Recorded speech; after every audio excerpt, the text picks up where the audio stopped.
All right, everyone. Thursday's morning briefing from the Celtic Way with me, Hamish. Ryan's here. Josh is there. A little bit all over the place today. Well, I don't know about you, Josh. Ryan's, I think, got various things going on, dogs barking and stuff. I was saying just before I came on, I just lost my flat keys, but somehow found them. Otherwise, I wouldn't have been on today. So everything's well. Ryan, is everything well? How are you? Clearly not that well, because he's just got... We didn't plan that at all. Dear oh dear. He looked quite troubled there, Ryan, didn't he? Yeah, I don't know what's happening this morning. It's one of those ones. It's a very strange morning briefing. I don't know what's happening. Ryan, disappearing act, but I don't know. He was going to talk to us as well about an interesting subject, about an Irish trialist had on. Okay. But I'm sure, hopefully, he'll return. He is back. There he is. Ryan. Yeah. Sorry, guys. Sorry about that. This is what happens when you change room for the morning briefing. All hell breaks loose, and nothing works. It was my what do you call it? My audio. I couldn't hear you guys, so sorry about that. But how you doing? Good stuff. Probably not a bad thing not being able to hear me anyway. But unfortunately for all of you, you can hear me, I hope. Okay, a quick word from our sponsor to kick off this Celtic Way video is brought to you by S1 Jobs. If it's time to hand in your transfer request, then head over to s1jobs.com and upload your CV today. With thousands of jobs across Glasgow, Edinburgh and the surrounding areas, you'll find the one at S1 Jobs. Start your search today. Where are your keys, Hamish? To be honest, folk don't care about this. So let's move on. Tell us about something they do care about, Ryan, this offer. Yep, this offer's still going on. We've got a brand new offer, 6 months of access for £1. This is available to the existing subscribers as well. All existing subscribers are entered into this amazing draw. You could win lunch with Celtic legend Martin O'Neill, one of the most popular, I know, absolutely, one of the most popular characters and managers in modern Celtic history. All you need to do is go to www.celticway.co.uk/subscribe and subscribe to the website, 6 months of access for £1, and you'll be entered into that draw. Good luck to everybody that's already taken part. Is there any update on what Martin O'Neill eats for lunch? We debated this yesterday. Any thoughts? I see the chat's absolutely all over him as a starter. I don't know why. You're going to say that. He's got a soup and a sandwich and a prawn cocktail. That sounds like correct to me. Amazing. Well, you get to find out, I guess, if you go for lunch with the legend Martin O'Neill. What a wonderful manager. Imagine picking his brains for however long you get to chat, sit at the table and chat to him. Okay, good stuff. You can get involved there. Ryan, tell us about this Irish trialist. Yeah, so this was a story that came out yesterday. Celtic are currently offering a trial to Gavin McAteer, who plays for Finn Harps in the first division of the Republic of Ireland, which is the second division.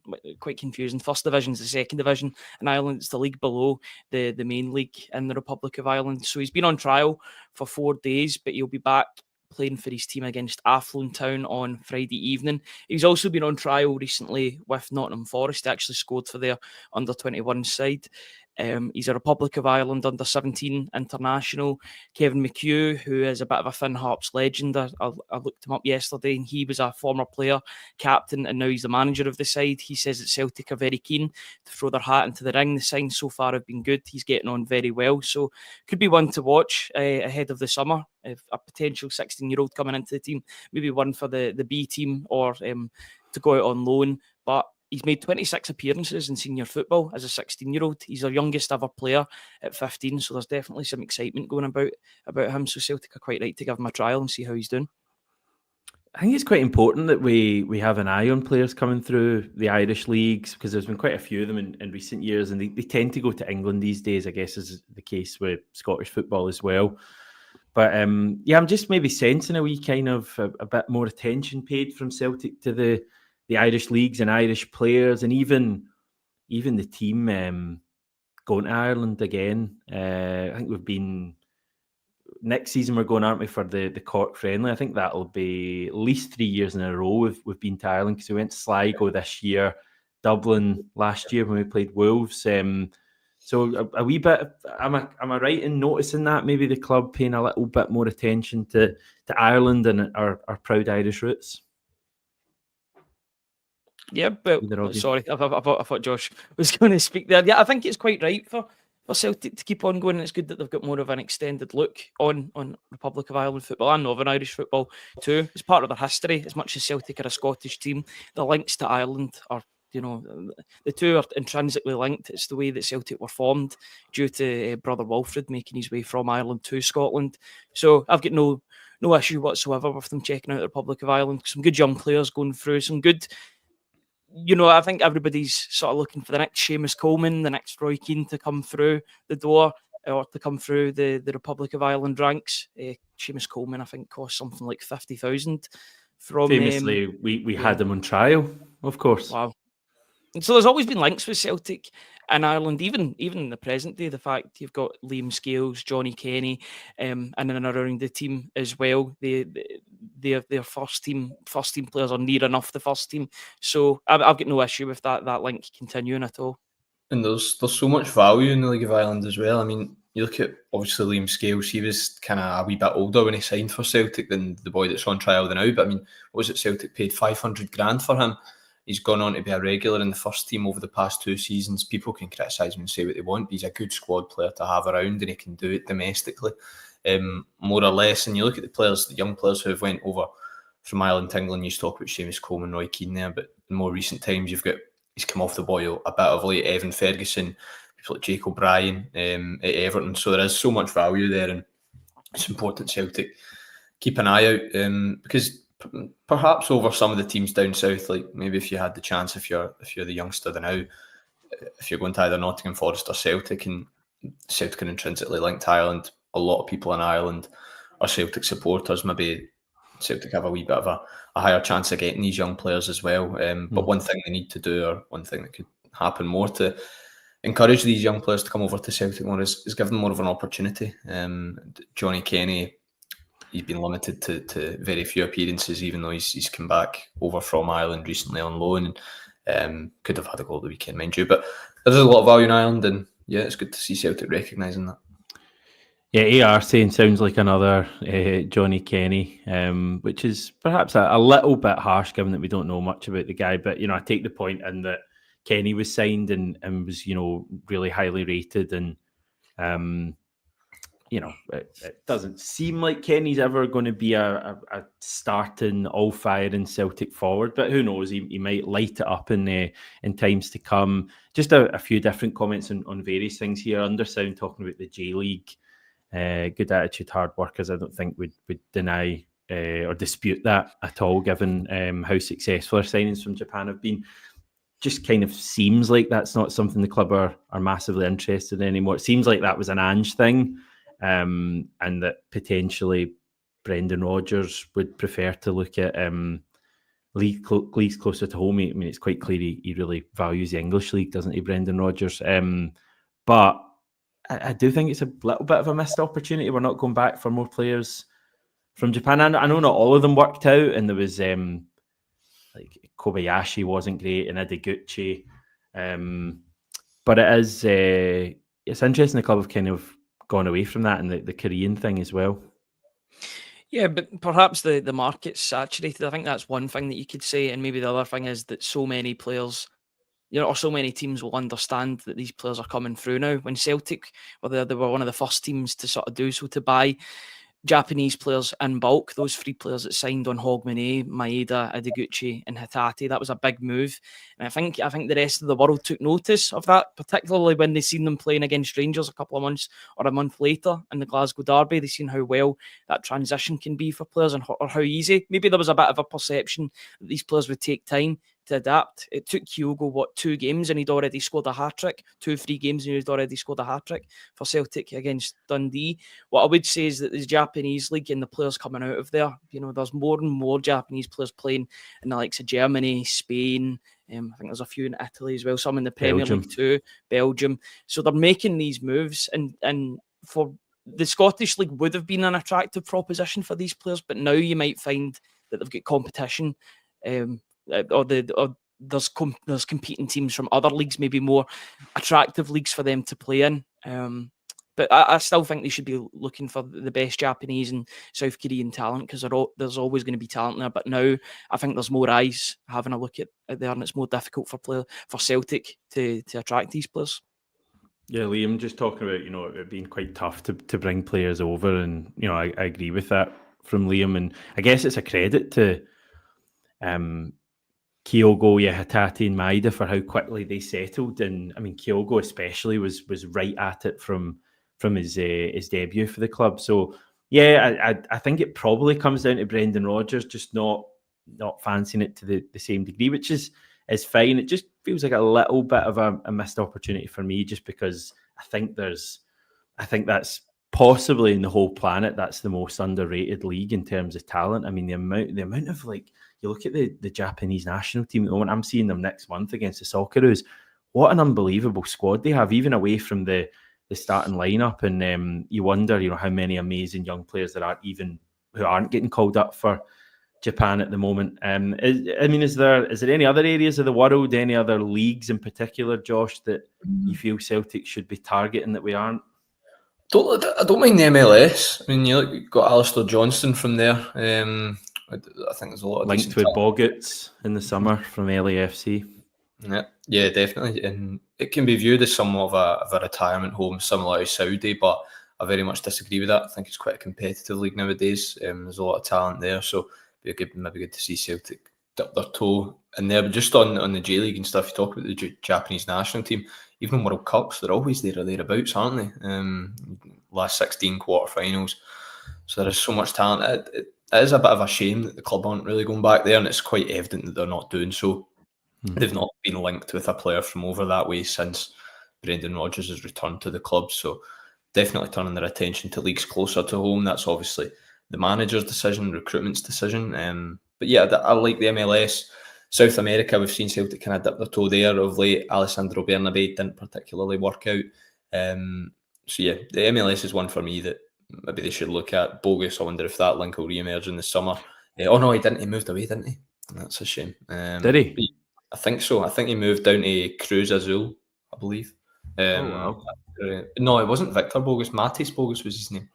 But he moved to Cruz Azul. Yeah, he's with Cruz Azul, you're right.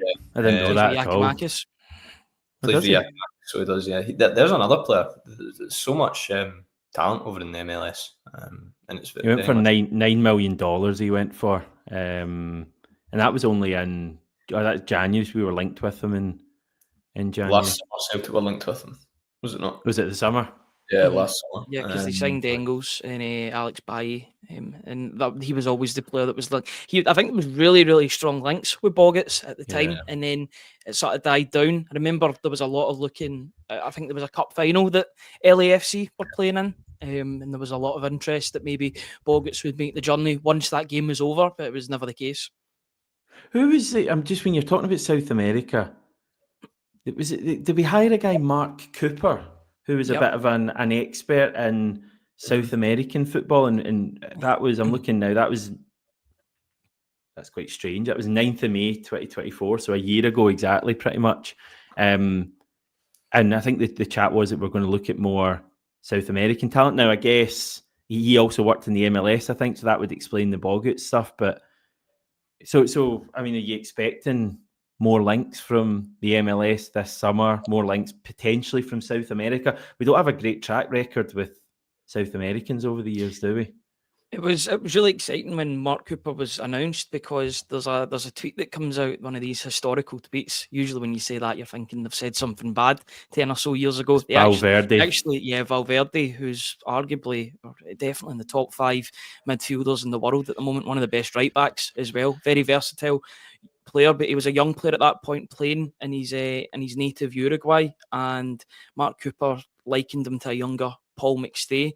He's went on to do some great things with Real Madrid. I believe he's one of the club captains as well, so that was really good scouting by him.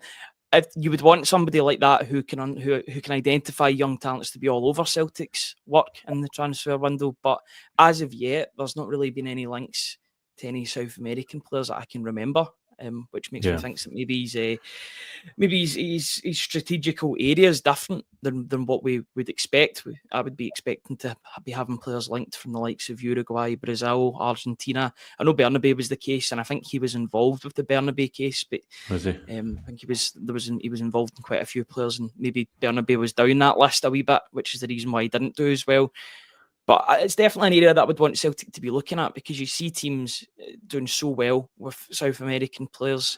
Nowadays, more than ever, it's easy for these players to adjust and acclimatise to new surroundings. They've got everything. They've got player liaison people as well that will help them in that transition from South America to Europe. So if the talent's good enough, then I would be all for bringing them over, and getting them a visa shouldn't be an issue as well, particularly with the newer guidelines that have been in place for a few years now.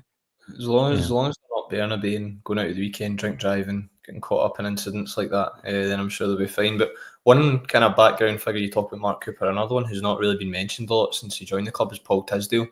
Not heard anything about him. Brendan Rodgers gets asked about him a lot. At press conferences, he kind of shuts it down. He's just working in the background type thing. Doesn't speak a lot about him. So I think it's a big summer for him. He had the January window, signed Jeffrey Schlupp, brought Jota back, Kyogo departed. Not a successful window. Rodgers wanted a number 9, he didn't get one. So I think it's a big summer for him, especially when you're in a role like he's in.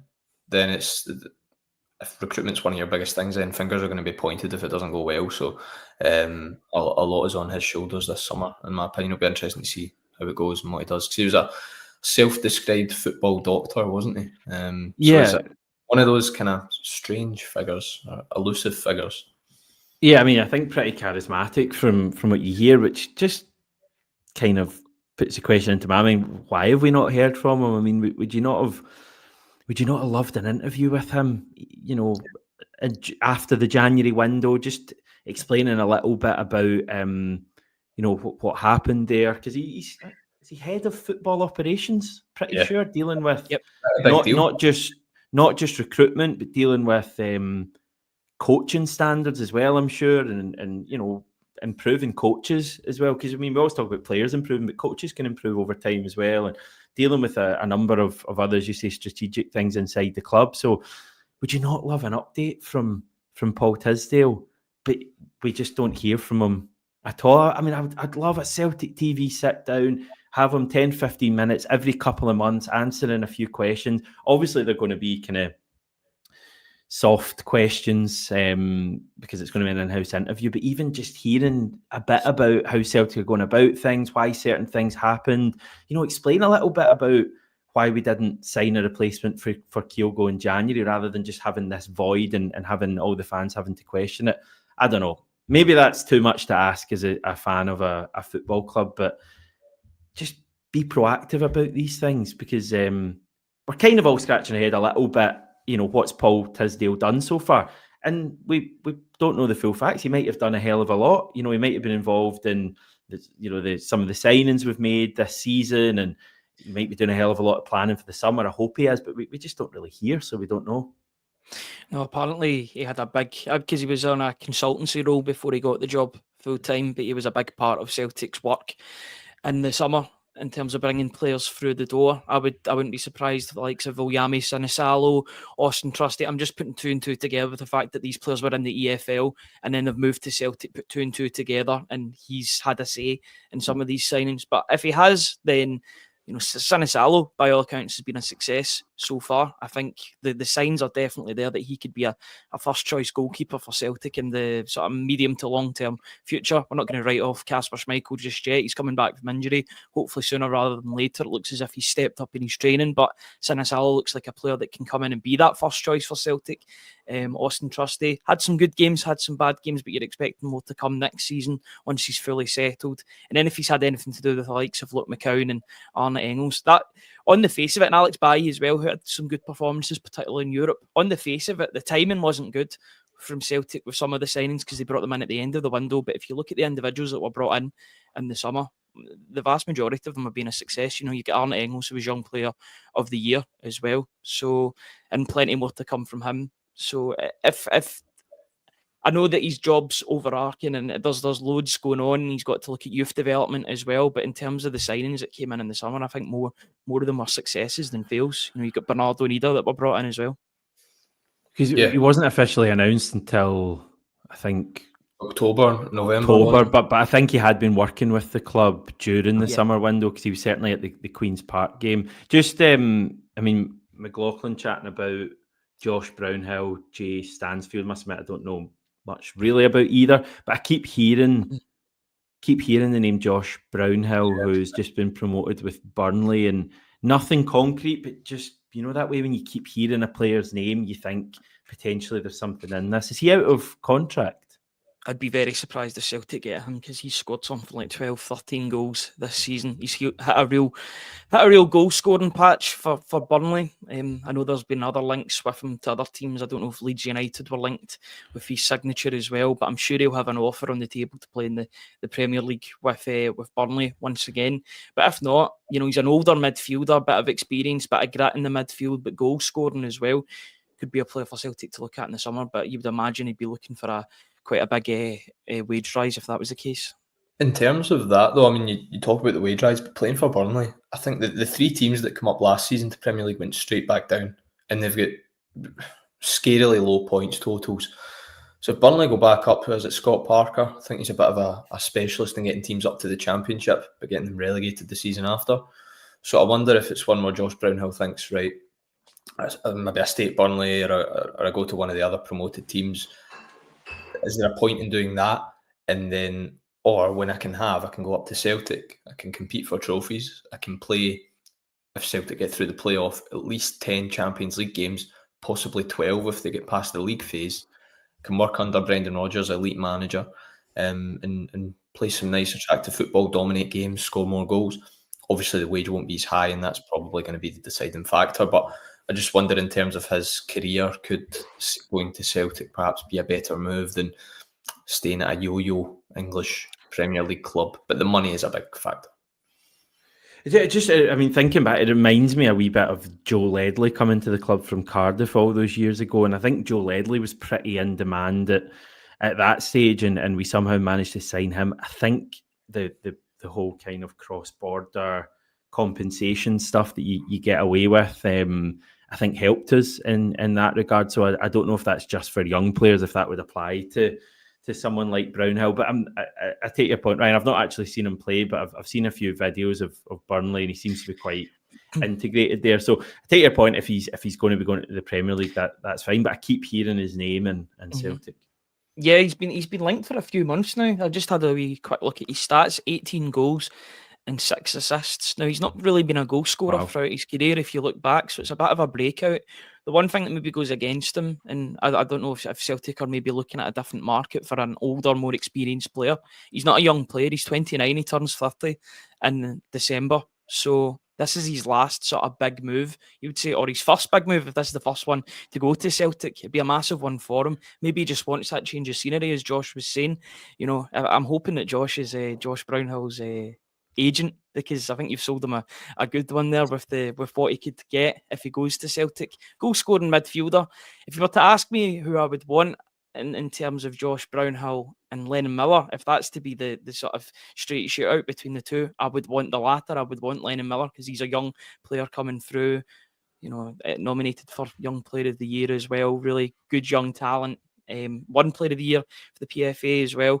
But he wouldn't be a bad backup option as well, especially doing it in the Championship. Players that can do it in the Championship more often than not can do it at Celtic, given the rough and tumble of that league down there. And we spoke about Brendan Rodgers and his markets. It would be very much a Brendan Rodgers signing, wouldn't it? Similar to Scott Sinclair, kind of player of that age coming up from down south. He's got a decent track record down there. So he's a captain of Burnley as well, Ryan, is that correct? That rings a bell. So he's got that. He's one of the top captains, yeah. Yeah, so he's got that leadership. He is a captain. He's a captain, so that's what you want as well if you're a player coming up to Scotland. Just on Lennon Miller, speaking to him after the PFA Awards, he won the young player, and he said he's not sure where he's going to be next season. He was asked, honestly, do you think he'll be a Motherwell player? He says, I don't know. So I think it's very obvious that he's going to be on the move this summer. But it's just where he's going to go, where Celtic's going to be one of his options, or whether he goes abroad. Personally, I think he goes abroad, but that's a conversation for another day. Because another team will offer more money than us, or because he... I just think he'll probably look at the success of guys like Aaron Hickey, Lewis Ferguson, Scott McTominay, Billy Gilmore out in Serie A, and it's a much better lifestyle out there, living in Italy. Josh Doig is at Sassuolo too. Probably look at those guys and think, well, it's better than probably staying at home. And look at kind of young players who've gone to Celtic. David Turnbull went, it was all right, wasn't great. and now he's kind of wasting away at Cardiff City down south. Luke McCown's not getting a regular game despite continually impressing when he does get minutes. So it's one of them ones. It's really up to him. If I was a betting man, I'd say he'll go abroad, but you never know. He's still only 18. Yeah, it's going to be interesting to see where he goes. McLaughlin tasked me with looking at Jay Stansfield's stats. Is he not? Did they not pay a crazy amount of money, or is that someone else? Birmingham were in League One. They won Yeah. promotion in the Championship, and they paid something like, was it £13 million for him? And he's averaging a goal every other game. I think still quite a young player though. 24 goals in all competitions, 19 of them in League One. Yeah, it's a very impressive record. But I mean, if they're Birmingham are paying that for him, they're not going to sell him for anything less than that, and we're not going to go that high. So, yeah, maybe it was more just players you'd love Celtic to sign. Okay, that's why are we talking about Andy Murray? Not sure. Okay, Kieran Tierney out of the Champions League. Did he play last night? No, didn't go on. Calafiore. That's the problem. That's the problem. Mikel Arteta. Does that guy not want to win trophies? No, he's in 5 years. Fifth trophyless season in a row. I think Ricardo Calafiore just came back from injury, so he came on at left back for the last 20 minutes. If Calafiore wasn't fit, Tierney probably would have got on for the closing stages of that game. But I watched it. Arsenal relying on a lot of throw-ins, long balls, set pieces. They had Nicholas Jover on the touchline for a few of them. But yeah, they weren't great. You can tell they were a class below PSG, who when they got forward in the game were so good. I think that final will be one for the ages, PSG v Inter. I did just a small Celtic link from here. I did notice last night that so basically the two teams in the final, PSG, Inter, have both qualified for next season's competition. Sorry, whoever wins the Champions League will have qualified for next season's league phase twice. So basically that means now Olympiacos, who were potential opponents for us in qualifying, have gone straight into the league phase. I also noticed Shakhtar Donetsk can't win the Ukrainian league anymore, so they're no longer potential opponents for us. And I think we're looking all right to be seeded, guys. Salzburg, we don't want them to win the league. They're fourth at the moment with 3 games to go. I think 4 points behind. So looking unlikely for them as well. And then I think we just need one more team to fail. I think Copenhagen are going for the league title. So that's all happening. We've got that to look forward to. And what was the other thing today? Oh yeah, the weekend, I guess. How are you feeling about Saturday, Ryan? We've got the weekend when we've also got Ange Postecoglou in the second leg of a Europa League semi-final. Is what I think. Love him to do it and win the Europa League. Sorry, I've seen a lot of mixed messages. Some people saying they don't, but a lot of people saying that they do. I think it's nothing but a positive for Celtic, especially if they see a manager going down south. Yes, he's had a difficult second season, but he has said that he's won things in his second season. People have held him to that literally. If he goes out and shows that he can win that, and maybe rides off into the sunset. Of all time. It'll be the greatest quote of all time if he manages to fulfill that after having it shoved down his throat every press conference this season. If he manages to win the Europa League, even as bad as the season's been, I hope he wins the Europa League and leaves Spurs. If he does win it, I would pay good money to be in the room at that post-match press conference in the Europa League final. If he does win it, that'd be incredible. And it's also massive for Spurs as well, because they're 16th in the league, 15th in the league. So if they win the Europa League, they're in the Champions League next season. That'd be huge for them as well. So what's the one thing standing in their way? Bodo Glimt's home ground, a ground that Ange Postecoglou's been at previously. I can actually still see that ground. I can still see Liam Scales and Celtic playing at that ground in the second leg. I'm still convinced that Ange completely threw that tie because he had bigger fish to fry in the Scottish Premiership. Look at the team that he took out that night. But that game, I remember, is in that second half having a good few chances, but it was just such a frustrating game. I think that tie's far from over tonight, by the way. I think if Bodo get an early goal, or even if Spurs don't get an early goal, I think that could be a real tough one, because their home record is unbelievable. Do you think is he going to win the Europa League? What do you think? I think if he comes up... Sorry, when you go. I really hope he does. I think if he gets through tonight, Man United, that team are really good in cup finals. Even under Eric Ten Hag, they won the FA Cup, they won the League Cup, FA Cup most recently against Manchester City, wasn't it? So they're a good cup final team. And Spurs, it's obviously winning trophies with Ange not at the helm. It's been a mental thing for them. They've got a cup finals or Champions League final, they get beat. Mourinho left them, or they sacked Mourinho a couple of days before a cup final. They get beaten that as well. So it's something for them that they need to get over at some point. And I think by the law of averages, they're due to win a trophy at some point. And I would just love it for it to be this season. Okay, well that's tonight, isn't it, Ryan? Yeah, I'm hoping that he can do it, and I'm hoping that it's a Tottenham Hotspur Man United final, because if it's anything like the game that they played in I think it was the League Cup earlier on in the season, it was 4-3, was it? Chaos. It'd be something like 16th versus 17th in the Premier League, and they're in a European Cup final. Both defences are a bit shaky. Goalkeepers are shaky as well. Could be set up for one hell of a final in Bilbao. I think there'll be goals in that, but I'm hoping that Spurs and Ange Postecoglou get to the final, because I think it's a good sort of domino effect for Celtic to show not just that the players are doing well down south, but the managers are doing well once they leave the club too. I said the same for Brendan Rodgers when he was doing well at Leicester. I thought Bilbao would have made the final, given that UEFA were rooting for them and giving them all the decisions. Still, That's mate. crazy after that happened in the quarters, that Bilbao suddenly actually aren't maybe that good. Crazy stuff. I managed to get a wee dig in on our rivals. Good stuff. Thank you, guys. Appreciate it. Thank you, everyone, once again for tuning in. More on the website, including Tony's chat with Dedrick Boyata. That I've still not read, but I'm going to do it, I promise, by the time I'm on tomorrow. I'm looking forward to it, because it's quite a lengthy one as well. And plenty more on there as well from both of you guys, John, as well as the rest of the squad. In terms of the YouTube, we'll be back this time tomorrow to fully look ahead to the Hibs game. Speak to you then.